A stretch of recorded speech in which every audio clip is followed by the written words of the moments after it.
విజయనగరం జిల్లా శృంగవరపుకోట నియోజకవర్గంలో కూటమి ప్రభుత్వం ఎన్నికల మేనిఫెస్టోలో ఇచ్చిన హామీలను అమలు చేయడం, అలాగే ప్రజల అవసరాలను గుర్తించి కొత్త పథకాలు ప్రవేశపెట్టడం ద్వారా వినూత్న చర్యలు తీసుకుంటుందని ఎమ్మెల్యే కోల లలిత కుమారి తెలిపారు.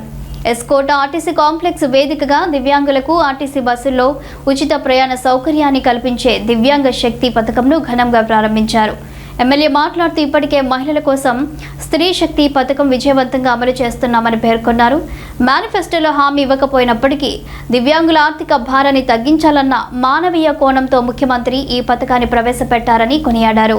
పథకం ద్వారా లబ్ధి పొందిన పలువురు దివ్యాంగులు ఎమ్మెల్యేకి కృతజ్ఞతలు తెలిపారు.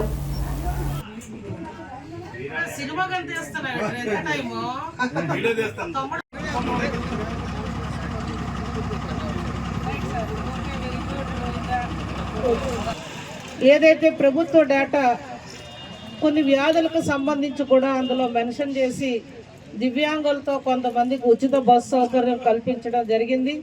ఆ నిబంధనలకు అనుగుణంగా మరి మీ అందరూ కూడా ఈ ప్రభుత్వానికి తోడుండాలి, అధికారులకు సహకరించాలని నేను ముఖ్యంగా తెలియజేస్తూ, రాష్ట్రంలో ఈ స్త్రీ శక్తి ఉచిత బస్సు సౌకర్యం అనేది కోట్లాది రూపాయలు వెచ్చించి ఉచితంగా బస్సు సౌకర్యం కల్పిస్తూ ముఖ్యంగా 5 రకాల బస్సులు పల్లె వెలుగు కానీ, అల్ట్రా పల్లె వెలుగు కానీ, ఎక్స్ప్రెస్, సిటీ బస్సు, మెట్రో ఎక్స్ప్రెస్ల్లో ఉచితంగా వారితో పాటుగా మీకు కూడా ఈ బస్సు సౌకర్యం అనేది కల్పించడం జరుగుతుందని కూడా ఈ సభాముఖంగా మరి మీ అందరికీ నేను తెలియజేస్తూ, సమాజ ప్రగతికి సమాన అవకాశాలు ప్రతి ఒక్కరూ పునాది వేసుకోవాలని, ఈ దివ్యాంగులకి ప్రాధాన్యత ఇవ్వడం ఈనాటి కూటమి ప్రభుత్వ పెద్ద మనసుకు నిదర్శనం అని, ఇది ఒక బాధ్యతగా ఇవాళ మీకు తోడుంటుందని ఈనాటి కూటమి ప్రభుత్వాన్ని చప్పట్ల ద్వారా అందరం మనస్ఫూర్తి